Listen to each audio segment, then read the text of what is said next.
Hello, and welcome back to Enneagram in Real Life, a podcast where we explore how to apply our Enneagram knowledge in our daily lives. I'm your host, Steph Hall, and on this week's episode of Enneagram IRL, we meet with Dr. Chad Prevost. Chad Prevost, PhD, MA, MDiv, is a certified Enneagram coach, executive coach, and business consultant. He co-founded Big Self School in 2020, and he specializes in using the Enneagram and other important tools for taking big leaps in burnout and stress. And if you remember the name Prevost, that's because I had Dr. Shelley Prevost, Chad's wife, on the podcast about a year ago, and she's an Enneagram too, and so we talked about her process of learning and understanding the Enneagram.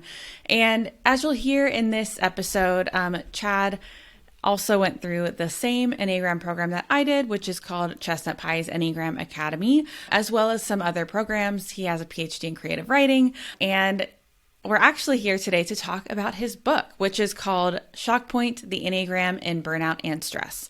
Now, I was able to read Chad's book, an advanced copy, before it was published in January, and it's a really great look at the Enneagram through this lens. He talks a lot about the burnout and stress. I think that the way that he kind of positions the Enneagram in that context is really, really useful.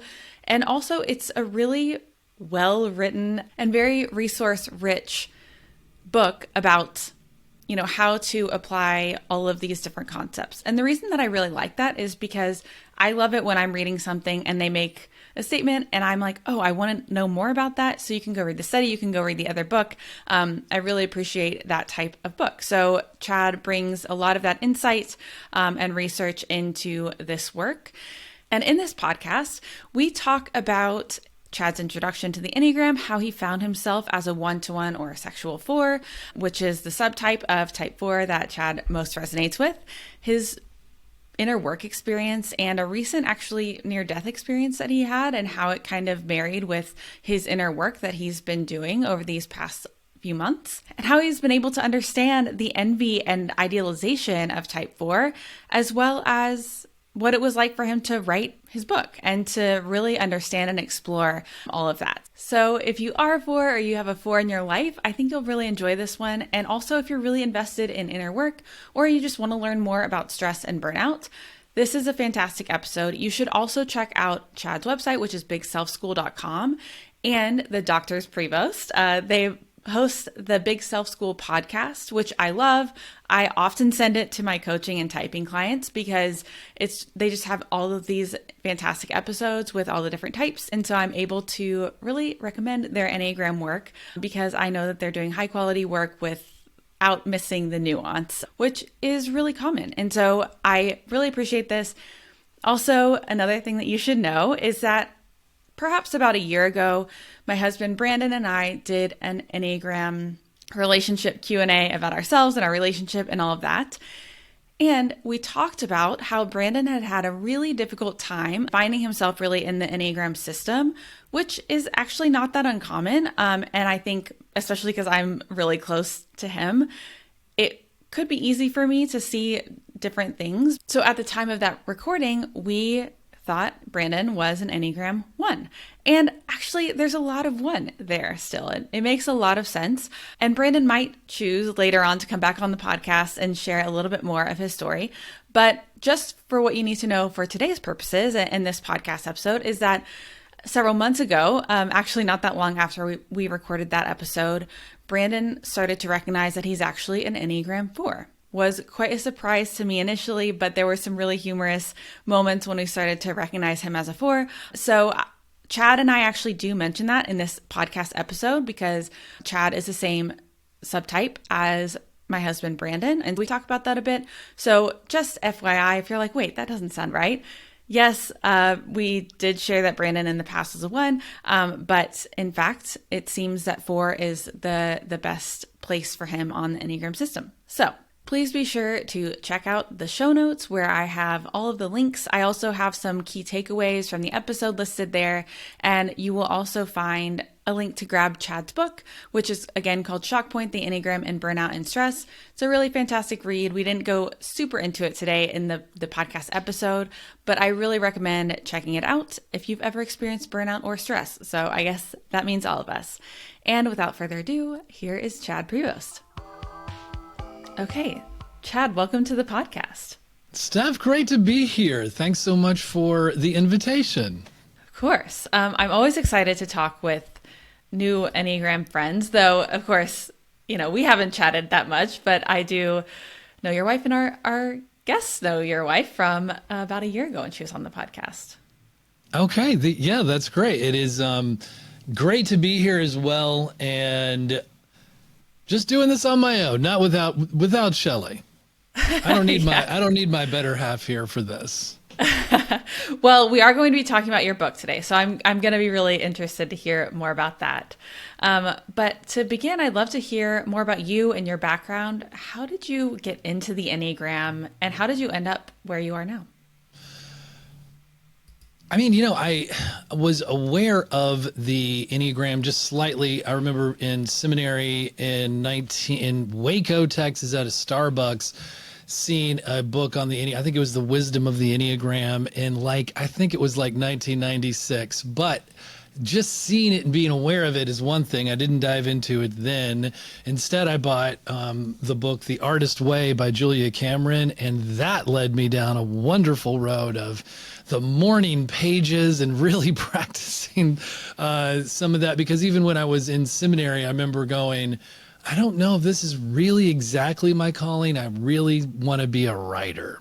But to bring it all the way up to when I did dive in deeply to the Enneagram was 2019. I think Shelley had been already working with it, maybe joining the CP Enneagram community around that time.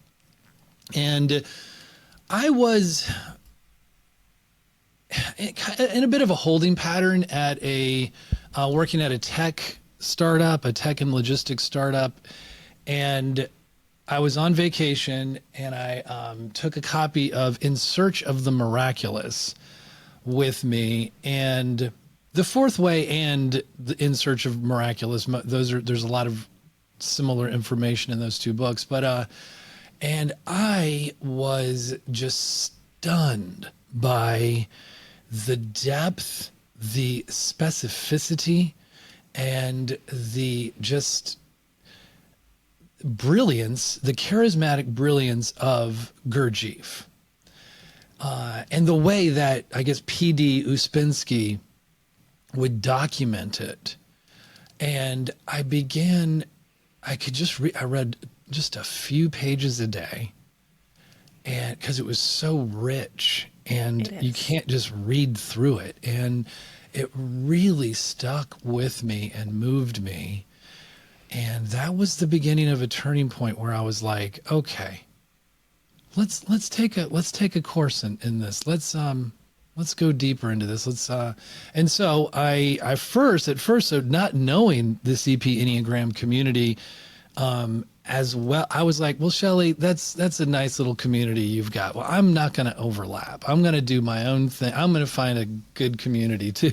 So I went with, I found the Spectrum method with Jerry Wagner, and ended up taking a couple of courses with him and getting certified through that program. And that is great. That's good stuff. And I, really, really respect Dr. Wagner and his WEPS test and his teaching. We've had him on the podcast. He's a brilliant man who has been in the Enneagram for a long time. But I tell you, not long after getting that certification, I was like, I feel like I understand the Enneagram intellectually, but I don't know that I really understand it at this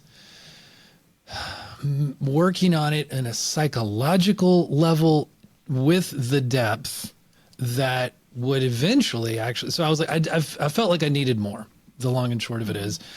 And so I signed up for really just a course at first with the CP Enneagram community, and I was really blown away by the quality of the participants as well as what we were covering, and ended up deciding to jump into the CP Enneagram community as well.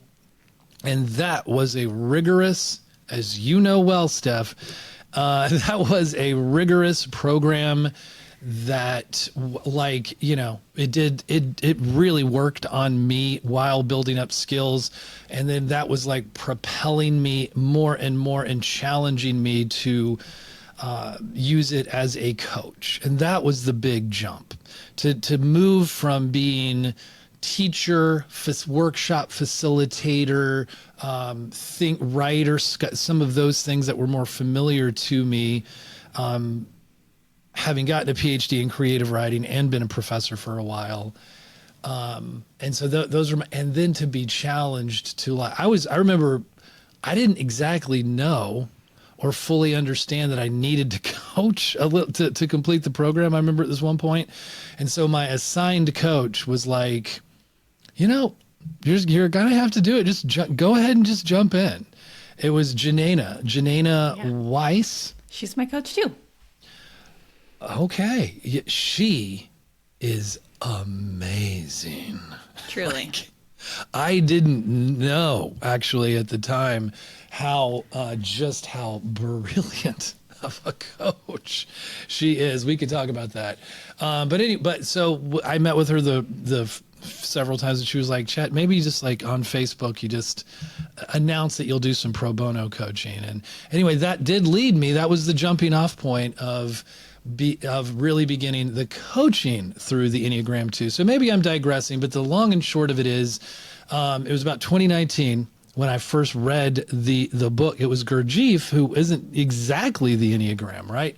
But then that did lead to, it was a pivotal point in my life, like I said, and it's been just such an interesting transition and unexpected, very rewarding. And this is where I want to continue using the Enneagram in my own spiritual development, my psychological work, as well as using it when coaching with clients.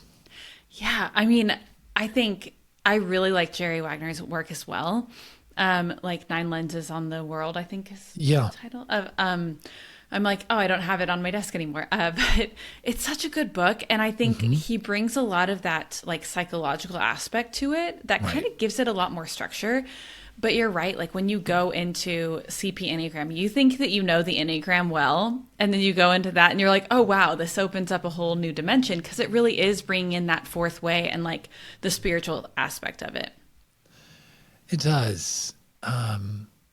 So like B is so grounded in the psychological, and she too is so, as you're kind of saying, deliberate, organized, knows it especially from the point of view of is it a psychiatrist or a psychologist? Yeah, psychotherapist. A psychotherapist. And then Uranio complements it with that. Yeah, that I guess it's Gurdjieffian influence. So together they are a powerful tandem, aren't they? They are. Yeah. And I agree with you about like going in and being like, oh, wow, just blown away by it. And I'm curious then how you found your type. And I feel like you've given us a few hints already, but how did you find your type and really settle on your subtype as well? Yeah, so it wasn't too hard to figure out as a poet and lover of music and all kinds of arts that I was a 4. But the one tricky part of it was Shelley and I were occasionally like, yeah, but read this description of the 8. Sure. You're kind of intense too, Chad. And sometimes you bring this aggressive energy, and you can sometimes be blunt. And so let's look at 8, So I would look at 8 a little bit and see some things that I was like, yeah, a lot of that's true, but just a lot of it's not. And then, yes, enter subtypes. And once I understood the 3 subtypes and the sexual 4, it was pretty much a slam dunk. It explained the intensity. It explained so the 1-to-1 sexual 4 is definitively where I fall.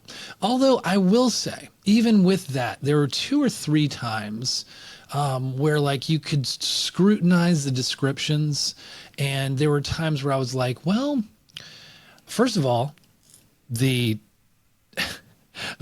type description of sexual 1-to-1 4 is like, I mean, in some settings it's called hate.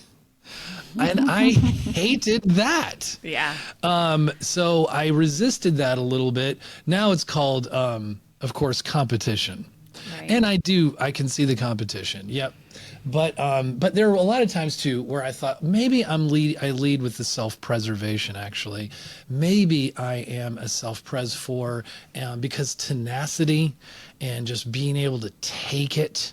And like as a writer, you would just have to take rejection and just take it and take it and put on kind of a happy face. But in the, I think self-pres is my middle instinct, and I think my repressed is the social.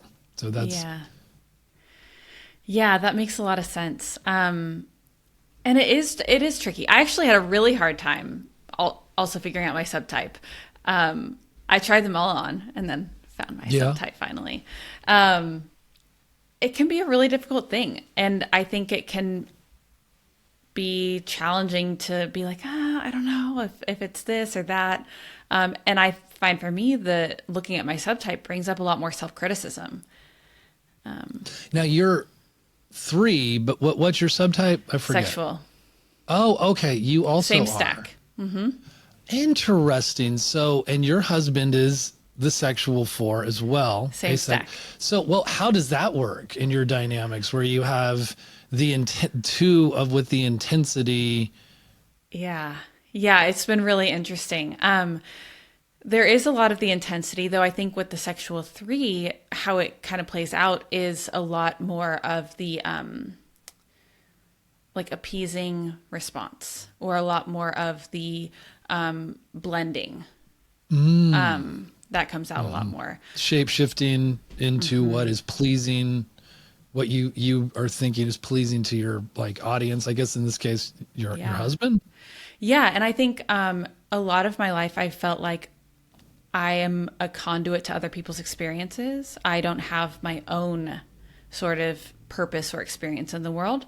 And that's been something that since doing like the retreat A with Bienarranio that I've been working on a lot. And it has just like literally just dug up so much stuff. Like everything has been, tilled, I would say, like tilling soil, but it's good. It's just been really different. Yeah.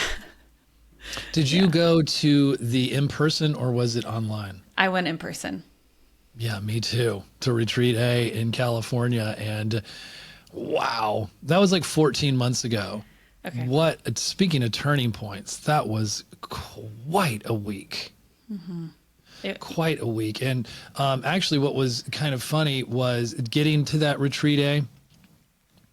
I don't know if the universe was kind of resisting, but I think it was just bad plane flights. But I was just like the planes were delayed and delayed and delayed, and I was getting really stressed. And I was like, I'm gonna miss this retreat. Get me on a plane, please. And I stayed the night in the Atlanta airport waiting for my flight. The long and short of it is, it finally, happens, and I'm flying in, and I'm going to maybe be like 30 minutes late to the very, very beginning of it. And I just, the Uber drives me in to the Alameda area where the the retreat was to take place, and it was at the center. I forget the name of the center. But they had a lot of programs going on there, and I run into the main office and I'm like, I'm here for the, retreat, please. Like, where is it? And they're like, he kind of the guy, like, he points to this room, and I look, and everyone is silently meditating, and I don't, so I go in and I take off my shoes like everyone had. And I'm just kind of I'm like, wow, this was intense. I go from the intensity and the hurry for like 24 hours. And then I get there and suddenly I find myself in a room, taking off my shoes and meditating quietly for like 45 minutes. Oh. And then they do this chime thing, and we kind of get up and leave, and someone comes from that community, comes out of the room, and they go, excuse me, I'm not sure that you're in the right place. This is the silent Buddhist retreat, meditation retreat. And I was like, oh, are you serious? What?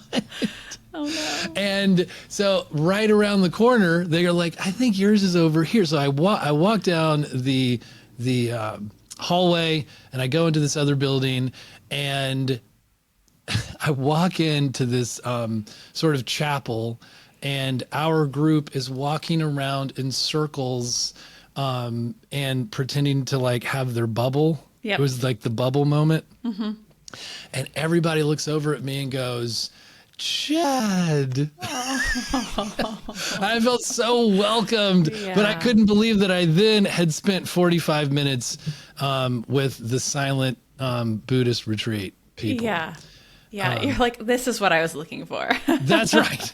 My people walking around with their arms out, pretending they're in a bubble. Yes. Yeah. That's so funny. Well, I'm so glad that they had such a welcoming reception. And I think even at times when I've seen people from CPM, like, they're not going to remember me. And they're like, Steph. And I'm like, oh, wow. Okay. You remember. I don't know. Yeah. They're just so Great welcoming. Community. But I was curious how for your type that would show up, because I could imagine it being like the whole inferiority, superiority complex for the sexual 4. I could imagine that being challenging. It wasn't so much the comparing, but I think what shows up in those moments, Steph, is the intensity. And, I just like, and also I guess the 4-ish part is like, I wear it on my sleeve. Sure. So, and that's what I've been told throughout my life, not just adulthood, is like, you don't have to guess how Chad's feeling. It's like, he's gonna let the world know. Mm-hmm. And so I've been growing on that. Yeah. That end of the thing. Yeah, here at the age of 50. So if another sexual 4 is listening, or even, other types that struggle with that, like, what advice can you give them? I'm thinking about it, because I'm like, I don't know if the very first step is to work on taming the sexual instinct. That can happen in so many different ways. It needs to happen in its own time. I mean, there are so many things to work on in general as a 4, right? Mm-hmm. I remember what didn't work for me, we'll take a couple steps back. Learning about, so you read the description of envy, and it doesn't necessarily really sound like what it is. And it's not one of the more famous kinds of, it's not like pride or gluttony or lust. It's envy. And so you have to kind of, and then to hear that the antidote to it is equanimity. That just still, sometimes when I hear that language, where I try to pursue equanimity, like ordinariness, I don't know, it doesn't work as much. What does work? in terms of like, it is almost like, and I guess it is more spiritual, but like a bit of a surrendering, a letting go of these things that we thought mattered. I've also become aware of it in terms of so this is actually some recent help. Let's see if we're getting somewhere with trying to. I was recently a little bit in melancholy, and so the fixation more aspect of things, the more head part. And Janina, I call her my spiritual coach now. I love it. And she pointed out that like I still do a lot of idealization. 4s aren't the only ones that idealize. I know 7s do. I think 1s do. But 4s really idealize. Like I got to have the perfect conversation with somebody, or if I'm on vacation, it really needs to live up to these high expectations. And if I'm going to be a writer, I need to really leave a mark. I mean, I need to, just all of these idealizations constantly, from big to very, very little. And it suddenly dawned on me, like, the way she was pointing it out, it's like constantly living in the striving for an idealization, of course, leaves you feeling melancholic, because here's reality and here's the idealization. And it's just, on occasion, you might nail it briefly, but for the most part, that's the longing that things are never quite right. Yeah. And so I guess maybe that's where I would begin to help someone, even just in their head, to like understand all of this idealization you're constantly doing. That can begin to free you from this comparing, which is very much, that keeps you in envy of, it's not just materialistic. Oh, they have something that I don't have. It can, and it's not even as black and white and obvious, like, oh, this gifted, ball player, or like, I'll never be a great ball. It's constant. It's like, if you're in an office, well, I'm missing the right poster, or I haven't read quite the right thing. There's this constant, and I think in order, if we're going to pull the thread a little bit of like, what could we say first to a 4, maybe, is this idea, I think, let's do idealization to just what is real. That, I think that helps get us into equanimity a little bit more. Some of these things I think are a little bit hard to define, you know, and, but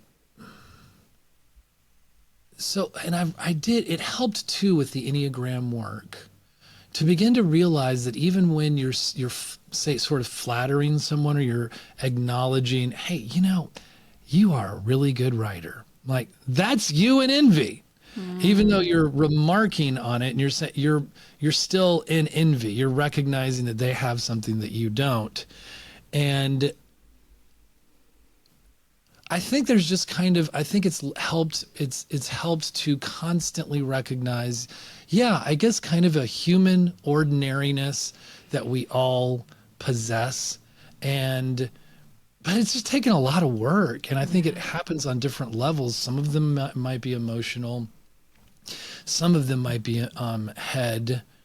I'll tell you, I think what's top of mind right now, what's making this a little bit more hard to articulate in maybe a simpler way, is I have a story of something that happened just 2 weeks ago on the river, and I'd like to share it if I could. Yeah. So I just had it was a life-changing moment that I have been able to process a few days ago, actually, with Janina, my spiritual coach. And let's see, the long and short of it is, I was paddleboarding on the Ocoee River, and it was a very pleasant time, paddling for about 2 hours.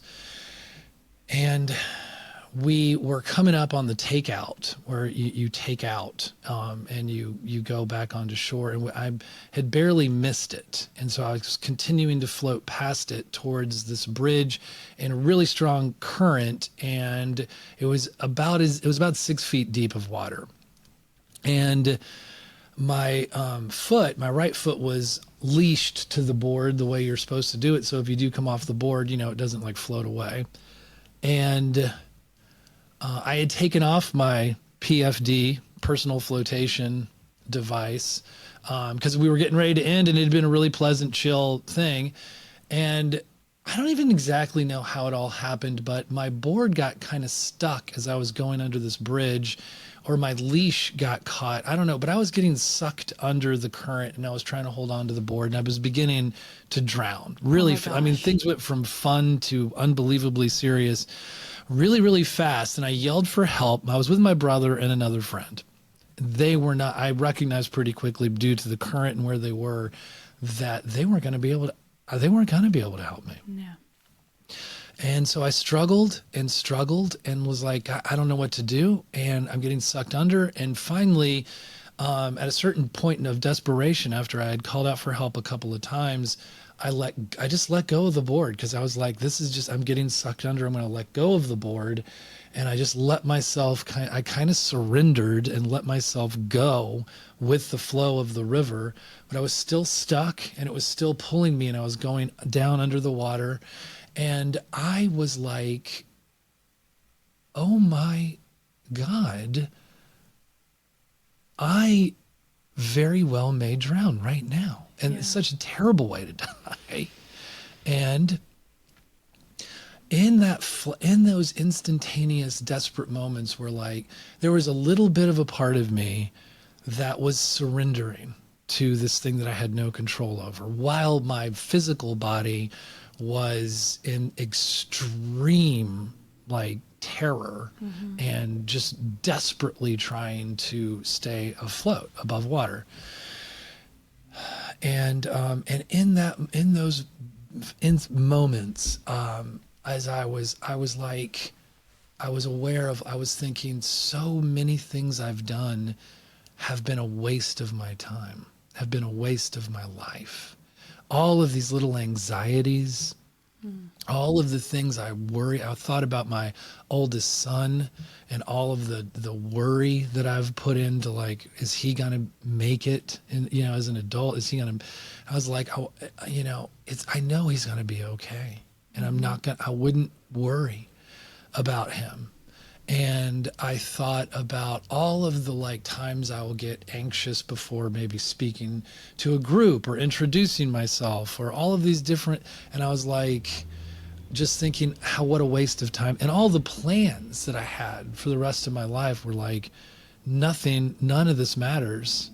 And I felt so I went under again, and I did not know I couldn't get to the leash to get it off in the current. And then suddenly my leash just broke.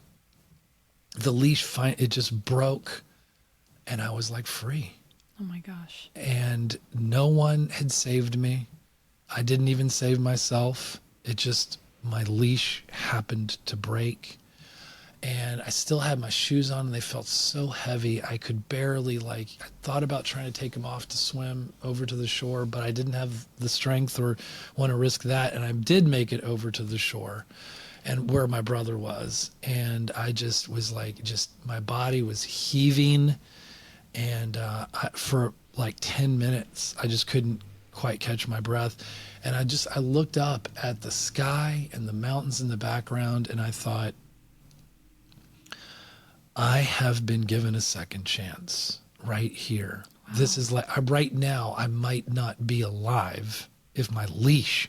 I was both in shock that I had almost drowned and that my leash had broke. Mm-hmm. And I really had this sense of all of this is gravy now, right? Mm-hmm. All of this is extra that I might not have, a few moments ago, might not have been able to say that I had. Yeah. And that was 2 weeks ago. It was 13 days ago. And my brother and friend, they were like really, they didn't know what to say. And they were just like really relieved and really checking in to see if I was okay. And we kind of went on with the night as it just kind of shaking our heads in disbelief, but like, hey, that was a close call, but you're fine. You're here and you're fine. And we'll think about who to share it with. I don't know, I don't know what people are going to be able to do with it, or anybody's going to. And I was like, I know, and I don't know. But I kind of like, while it was remarkable and just really frightening, terrifying, I guess I kind of held it in, and there was like a little bit of the head work that it was like, dude, you're fine. Like, you're probably making a little bit too much out of this. But then when I shared it with my coach a couple of days ago, as soon as I started telling her what happened, I just started crying, and I just wept for about 80 minutes. Just through the session and then just even after it. And it felt so good, so and it was also like strangely validating, because it was like my body was kind of remembering and I was like processing the intensity of the moment. And actually, okay, so there's other little interesting connection points here. 8 years, almost to the day before this moment happened, on the same river, on the same avenue, little corridor of that river, I had taken my dog. I had a 65-pound, pretty big, young boxer. It was my brother and I had this boxer pup of ours, 9 months old, even though he was 65 pounds. He had a heart condition, because it turns out that we got him from a puppy mill. I didn't know that at the time, so they were overbreeding, and we had tried to get him neutered, and they said that we can't do it because he's got a very significant heart murmur, and we're afraid to put him down. And so I was like, okay, I've got a dog with a heart murmur. But, I took him out, and he was kind of swimming and doing things. Well, the long and short of that is he seems to have had a heart attack on the river, and just plummets right off the board down into the water. And I pick him up and I put him on my board, and then for about an hour and a half or 2 hours, I paddle down the river with the 65-pound dead dog on my paddleboard. I mean, just the events of that day were so, like, that was traumatizing. Yeah. And I really, really just sobbed over that, like, immediately. I had immediate access to Hobbs. I had to, take him to an emergency vet, to get cremated that day. And here's where I'm going, though, is I immediately wrote an essay detailing all of the events of that day, losing Huck in 2015 on the river. So this was 8 years, almost to the day, like 8 years and 10 days later. And then I find myself almost drowning. And the very first thought that went through my mind as I was almost drowning was, I cannot believe that I might die on the same river that my dog died on. This is so, but I was intellectually, after the whole experience, I was telling myself, I'm not going to live in fear. This is fine. I'm going to just keep, but Janina said, as soon as I told her the connection with the dog, she said, dogs do have something sometimes to tell us. Chad, I would maybe not go back to that river, and I was like, you might be right. But where I'm getting at too is, like, there's all these, so I had kind of disconnected my identity as a writer around that time. And so I go back a couple of days ago to this essay that I had written, documenting all these details of the death of my dog Huck. And all these things I wrote in there about being a writer and being committed to it for your life, no matter what, no matter what, this is your life's work. Yeah. And there are these times in my life where it's almost like, is it shame or something? But when I disconnect, when I break off out of a relationship that I think I should be out of, or when I kind of after I graduated from seminary and got really upset with that, the religious kind of, I really just I disconnect, and I don't think it's healthy. And I think in some ways, my aspirations to be kind of a literary writer, trying to make meaning from life, I had really disconnected from that person. And both Shelley and my coach had suggested I write about this experience. Mm-hmm. And so I'm kind of and the symbolism of the river. Yeah. And then Janaina had pointed out, isn't it interesting that when you because I had shared with her things I'm struggling with, the little things that, and she was like, I was re-looking at my notes and some of the things you said that you were wanting to work on, and to think about, you were struggling and holding on to the board and you were getting sucked under. And when you let go and you surrendered to the flow of the river, that's when your leash broke and you were free. And I was like, what? That is kind of incredible. And it's and I do have this second chance. And so speaking of melancholy, the rest of this past Tuesday, after I talked to her, after I had cried, then I was kind of melancholic the rest of I was exhausted a little bit. And, I was tired, and I just felt the sadness. And I think that sadness is a grieving for the disconnection of myself. So I'm really, really glad. I'm very grateful for the experiences that led me to learning the Enneagram and becoming a coach. What a transformation this has been vocationally and personally. And it's where I needed to be. And so much of the psychological work that I began to do, I was more open to doing the psychological work. And then that began to lead to the shifts of being wow, spiritual work is where this all really, really goes. And so I think that's kind of what's coming up for me. It's I've had this intense experience, a flood of emotional and embodied and psychological things going on.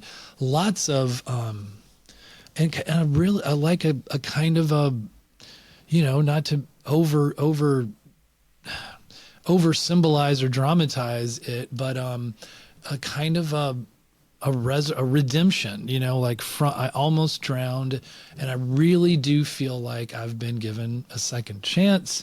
And it's what do I do with this? And there is a sense that it's almost and I was trying to explain this today to a writer friend of mine. It's almost there's a little bit of a sense of the gift, the call to be a writer was sort of not my gift to deny. Yeah. It's this is what I can use to share with the world. Now, I don't know what that means. No, and I know it's funny, we're talking about, well, Chad, you just wrote this book, the Enneagram, but I really do love, I stand by this book, and I'm pleased with the product of it. I think it can help people. But for some reason, it still didn't quite feel like the writing. Yeah. Yeah. So that's where I'm all stirred up. You know, the waters are a little muddied right now for me. Well, thank you so much for sharing that story, because I can even just, like, as you're sharing it, I'm, feeling like that terror. And of course with your dog, like heart-wrenching, truly. And I think the more that I go into this work with the Enneagram and like the spiritual work, and now I go to like a local Buddhist center every week, and I find so much alignment with that work and almost and so like that theme of like surrendering, and like we have this, especially, I mean, the specific delusion of type 3, right, is like that I'm a separate doer, that I can make the world or make my life into something that it's not meant to be, and surrendering to like, what is my life meant to be? And it almost sounds a little bit like you're opening up to that too, and thinking of like, it could even be like that shock point of like, oh yes, which actually is a great segue, right? That is a good segue. It definitely was a shock point. And, maybe the universe or God is saying, well, you wrote a book called Shock Point. Now you have to kind of live one. You're going to have to experience a shock point. And I'm like, do I really have to? Yeah. Apparently I did. Yes. We have different shock points happen in different ways. Yeah. So I want to hear more about your book. But I also really resonate with like that sense of like, I'm writing this Enneagram book, and it's not the writing, because I really feel that with my books, now I'm writing my third one. It's like you're kind of opening up to letting the work come out and cultivating that, but it doesn't feel like an extension of yourself you can really identify with, because it feels different. That's how I feel about it. Yeah. Yeah. In some ways it's like you're trying to write it. You want to write it in your own way. But it's material that is sort of like, public domain, right? I mean, it's like these are characteristics that are shared that kind of originated with, well, of course, we know that the symbol of the Enneagram is very ancient, and Gurdjieff didn't really do the Enneagram of personality, but so at least was Ichazo and then Naranjo, right? I mean, it's really, so we're trying to have fidelity and faithfulness to their original contribution, and in a way shining kind of a different angle, a different little bit of a light on it. That's why the take I took was the Enneagram and burnout and stress. Yeah. Which, okay, so about it's like, so it's in 3 sections, and the first 2 kind of like outline the burnout epidemic, and then it's our culture and what stress does in the body.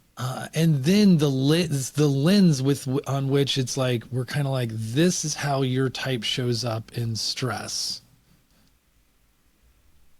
I don't know. I mean, I don't know if it needed those first 2 sections. I think it, I guess, hey, it's fine. It does.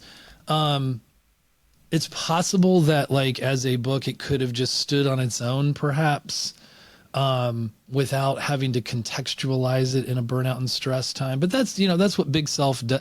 We are, providing coaching and facilitations for when you're in burnout and stress. That's a lot of times it's in those crisis crucible moments that we reach out, we recognize the limitations of our ego, like you were saying, and we are like, I think I'm ready for the second mountain, or I realize this isn't completely working, or maybe even in our naivete, we're like, fix me, coach, and put me back in, to the same exact grind and make me better. Yeah. Yeah. And I know that you're saying that maybe it didn't need those first sections, but I really liked the way that you framed it. And what I kind of took away from the book is it's very, like resource heavy, or rich, maybe that's a better word for it, right? Like it has a lot of, like I can tell, I'm like, oh wow, you've read like a huge stack of books in researching for this one, you know? Yeah, thanks. I mean, well, and I felt like that was kind of required, right? If like the, you know, just like was just beginning to read and learn about the Enneagram in 2019, and what's the audacity of this dude trying to write a book on it in 2022. So yeah, I was like leaning on the rich resources, the rich, standing on the shoulders of some of the giant contributors who have been bringing the Enneagram through a couple of generations now. Yeah. And I'm curious, what do you hope that people take away from the book as they read it and they're like walking away, they're like, okay, how do I apply this? What do you want them to take away? Well, you know, I want it to be like I want it to be of use, but and while I want it to be super informative and helpful and grounded, I also want it to be, it's not overly theoretical. It is meant to be practical. It's meant to give information to raise self-awareness so that you can't put the genie back in the bottle. You know, once you have learned some things about your type and yourself, and I hope it helps people to be able to identify themselves in the wild, so to speak. If they don't know their type, you don't necessarily have to take a test. Maybe you're like, oh, you know, one of these 20, because it's not a lot of books do, as you know, cover the subtypes. Yeah. So that's what I was trying to bring. I was like, yeah, I mean, not many do, or do it with much depth. Mm-hmm. Yeah, I really appreciate that as well because, you know, we point regularly to Beatrice Chestnuts' work. But when you look at her specific interpretation of the subtypes, yeah, you're not seeing it in a lot of work. And I'm so glad that she decided to shine more of a light on that, because I remember her kind of telling the story of like the first time, I think she said she came across, or she was at a lecture of Naranjo's. He wasn't talking about the subtypes, and then like he had gone to South America and he was doing some tours in Europe, and then when he comes back in like the early 2000s, he's really teaching on the subtypes. And so she was right there as a firsthand witness to what was like really a contribution to the field. Yeah. And when you find people who know the subtypes, I think you're finding a lot more nuance, right? Or you're teaching that, you're bringing that into your coaching, because you can coach somebody like in the opposite direction, depending on their subtype, even of the same type. Yeah. And there's just, I think the biggest difference is as the famous example with sixes, how different they are subtype by subtype, and how many sexual sixes really do appear to be eights. Even after like quite a lot of self-study and investigation, because some people I've seen, they're like, sometimes I think I'm an 8, and sometimes I really do think I'm a sexual 6, you know? And also 4s, because of the intensity of those emotions. They're quite different between the social, sexual, and self-preservation. Yeah. Do you find that? I mean, are there any that are just strikingly different subtype by subtype besides the 4s and the 6s? I mean, I think they all kind of are in a sense. I think for 3, the biggest one that's really different is the sexual 3. To me, I thought you were going to say the self-preservation 3. Most 3s that I meet are self-preservation 3s. Oh. And I think what's really different about the sexual 3 is like making it your job to be the perfect partner, or to process things for your partner, or like to supply your partner with all the help and like everything that they need. And for me, it's been a real challenge because I'm like, I want to put somebody else on the stage. And I keep doing this thing where I try to get somebody to come alongside me, and then I just shove them into the spotlight. Like, and it's not really helpful, and it's not good for me, and it's also not good for them because it's my vision that I'm trying to force them into, right? That's where the 3 part comes in of like being like, oh, I know what's best here. I'm gonna finagle this, and thinking all of that, or like thinking I can just, if my spouse is an extension of me, I can just co-opt his time. If he's not doing anything, so now he works for me.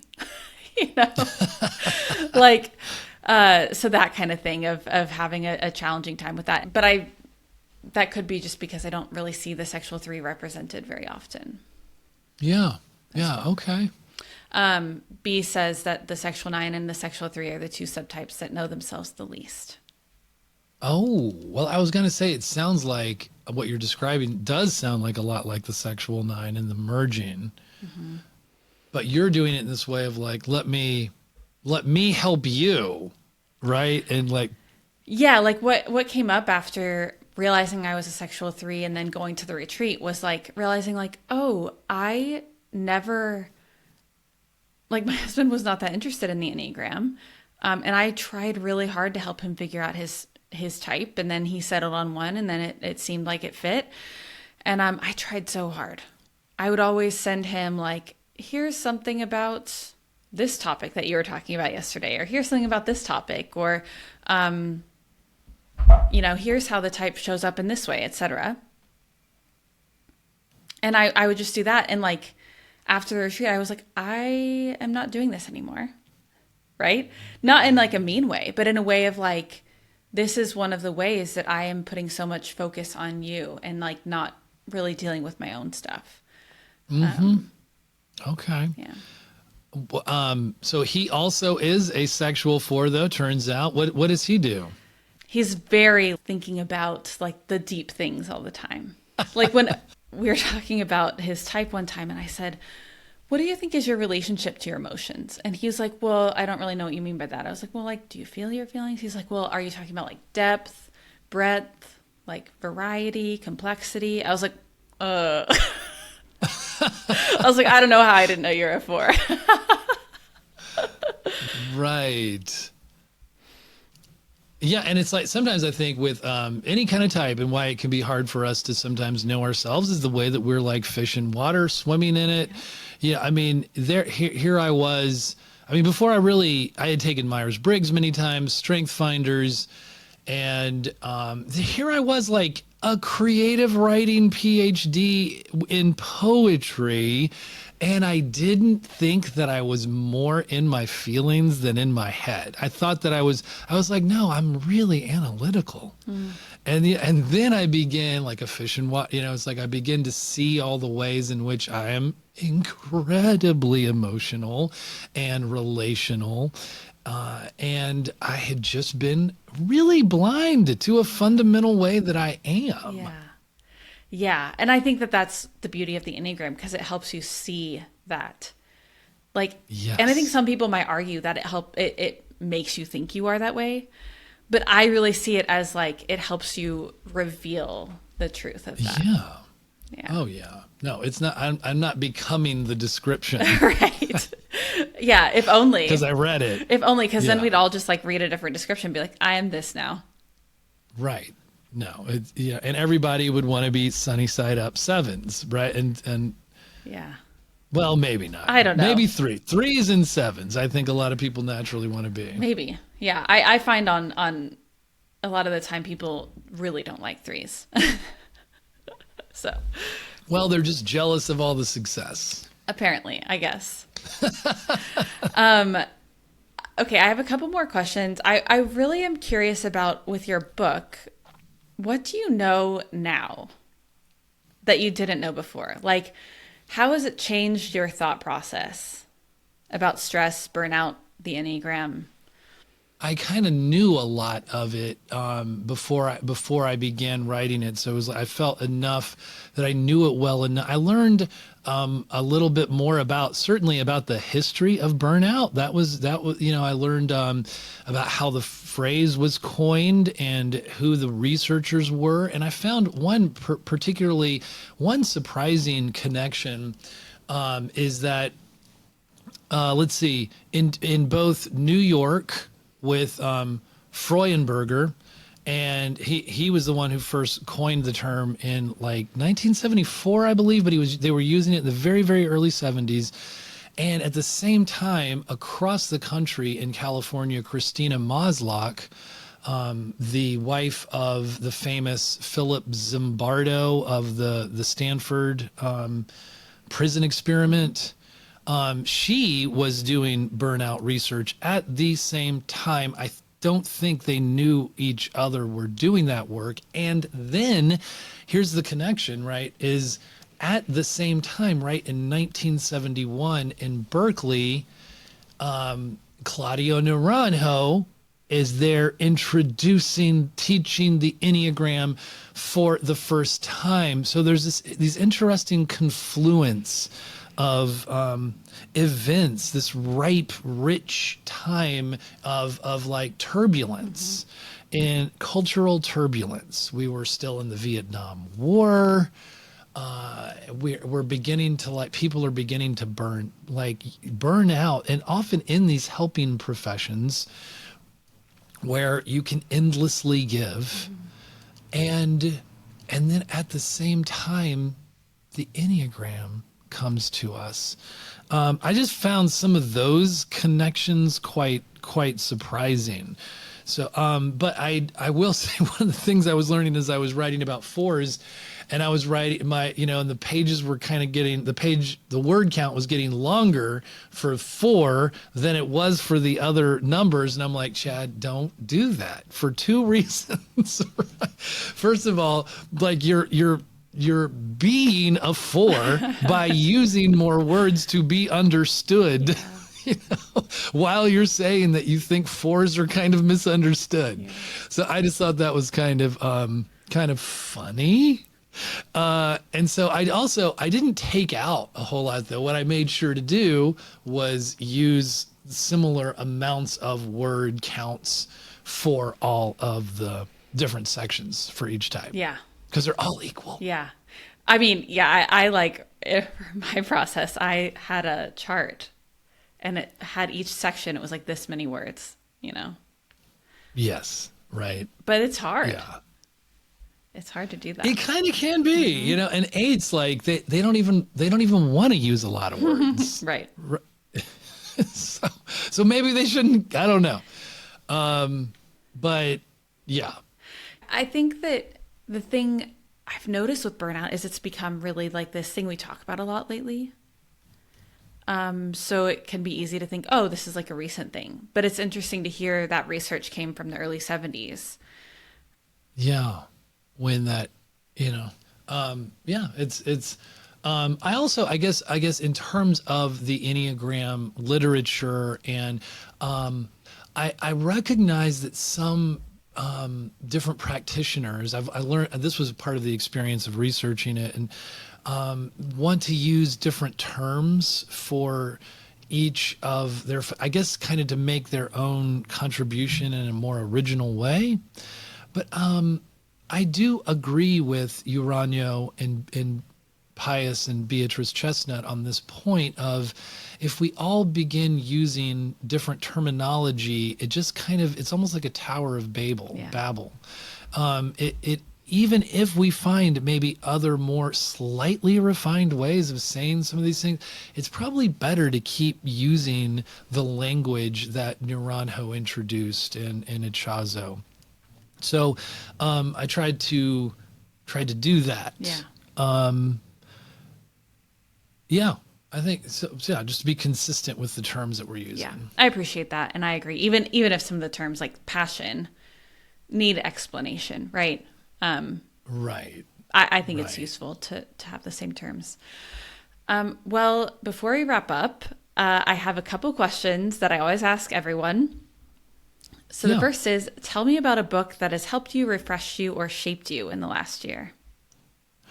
Yeah. And that is in some ways a bit of a hard question, in some ways an easy one, but because I have to do a lot of reading, or I get to do a lot of reading of really terrific books, especially to host people on the Big Self Show podcast. Like I just read Ed Bacon's 8 Habits of Love, and just a beautiful, marvelous book. Reading so many great books.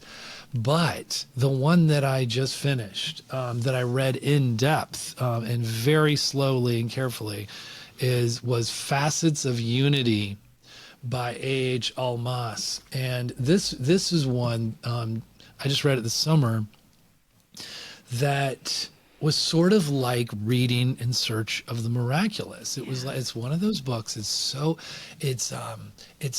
rich. It's so abstract, and there's such fine, sometimes subtle points in these ideas of the holy ideas and our fixations that if you're really reading it and understanding it, it's just a few pages a day. Yeah. But it's so helpful. And I was so surprised because I thought all of the fixations and the holy ideas were just kind of going to be information that's going on in our head. And turns out they're just these nuanced, deep, spiritual truths. I'm so impressed with how much knowledge he has about these things. And I mean, this is published in 1998, I believe. And let's see. Oh, and here was like a real eye opener about the holy ideas. And I don't know if you feel this way too, or how familiar you are with it all, but like I was, when it comes to the passions, I really do feel like, yep, envy's, that's my flavor, and that's what I'm leading with. And while I know we can kind of have a little bit of all of them, it doesn't really as much feel like I need to deeply understand all the passions because I have them all so much. But with these holy ideas, it does feel like, like learn them all, because they are all just spirit. They're subtle differences. They're spiritual truths. They're not as particular to your type. So yeah, for the holy idea of holy origin, sure, that is very, very useful for the 4, but so are so many of the holy truth, holy work, holy freedom.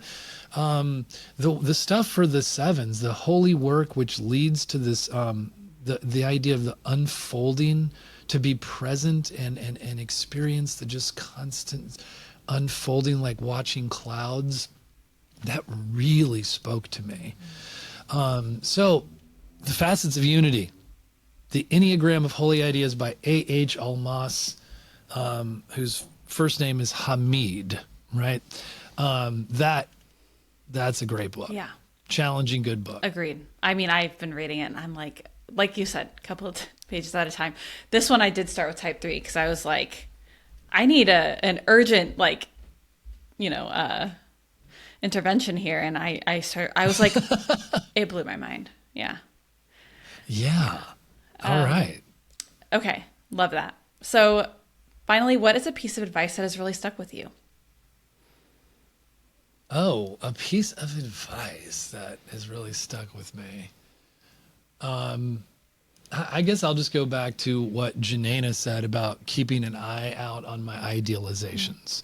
Once I began, I guess we could extrapolate that idea of like, so she was like, hey, look out for all these different ways that you're constantly idealizing, and bring it down to like, what is reality?